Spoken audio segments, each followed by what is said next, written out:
एक एकड़ में कम से कम कितने स्क्वायर फीट होते हैं? कभी कभी किसान क्या है कि कहीं पर बीघा चलता है, कहीं पर एकड़ चलता है, तो क्या कंफ्यूज हो जाते हैं। तो किसान भाइयों मैं आपको बता दूं कि हमें जो एक एकड़ है 43,500 स्क्वायर फीट होता है इसमें एक एकड़ में। किसान भाइयों ध्यान देने की बात है, 43,500 स्क्वायर फीट पर एकड़ के हिसाब से बता रहा हूँ भाइयों। हम क्वांटिटी की बात करेंगे गेहूँ की। गेहूँ में बीज दर हमको प्रति एकड़ क्या रखना है? प्रति एकड़ बीज दर की मात्रा आपको, अगर आप हर्षिता गेहूँ बो रहे हैं तो आपको प्रति एकड़ बीज दर आपको रखनी पड़ेगी 50 किलो।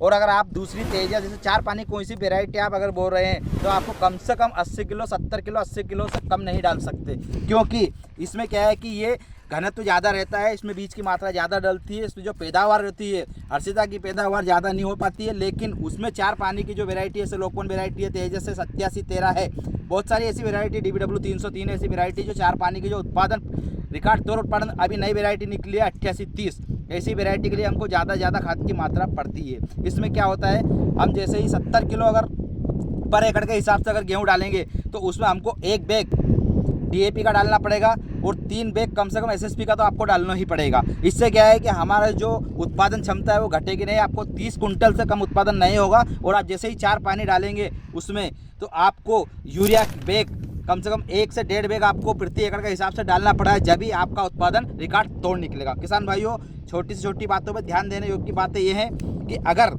आपको उत्पादन अच्छा लेना है तो आपको खाद की जो क्वांटिटी है, जैसे ही नई नई वेराइटी निकल रही है उसमें खाद की मात्राएं ज़्यादा देनी पड़ती है, क्योंकि उत्पादन क्षमता बढ़ाने के लिए, जैसे आप मान लो पहले 20 कुंटल होता था, अब 25-30 कुंटल हो रहा है, तो उसको जैसे ही मान लो भोजन, हर पौधे को भोजन की आवश्यकता तो पड़ेगी, इसलिए खाद की मात्रा आपको बढ़ाकर देनी ही पड़ेगी। इसमें क्या होता है किसान भाइयों, जैसे नाइट्रोजन हम डालते हैं 20 से 21 दिन के बाद में, हम जैसे ही पानी लगाते हैं। और हाँ किसान भाइयों एक छोटी छोटी बात पे ध्यान रखने योग्य बातें हैं, कभी भी आप अगर पानी लगाएं, सिंचाई करें तो 20 दिन से पहले कभी सिंचाई नहीं करना है, क्योंकि जो गेहूं में जो अंदर जो गठान बनती है, जो फुटाव की जो गठान बनती है, 20 दिन से पहले अगर आपने पानी लगा दिया तो गठान बनना बंद हो जाएगी। ये सबसे महत्वपूर्ण बात है किसान भाइयों। ऐसा है, बोनी के समय मेन चीज़ ये है कि आपको खाद कितना डालना है। एक बैग आपको खाद डालना DAP, आपको 3 बैग SSP डालना है, आपको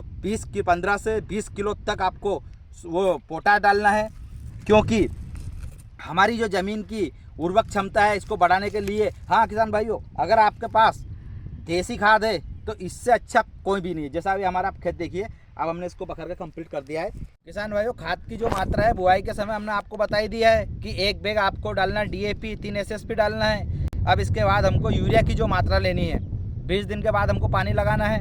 अब यूरिया की जो क्वान्टिटी एक बैग से 1.5 बैग आप डाल सकते हैं। इसके बाद आपको 50 दिन के बाद में कोई खाद नहीं डालना है, ये ध्यान देने योग्य बात है। 50 दिन से पहले ही आपको डालना है। हाँ आप इसमें अगर स्प्रे करना चाहे तो आप इसमें स्प्रे जो लिक्विड में आता है खाद उसका स्प्रे कर सकते हैं। 052 34 052 50 का आप स्प्रे कर सकते हैं इसमें किसान भाइयों।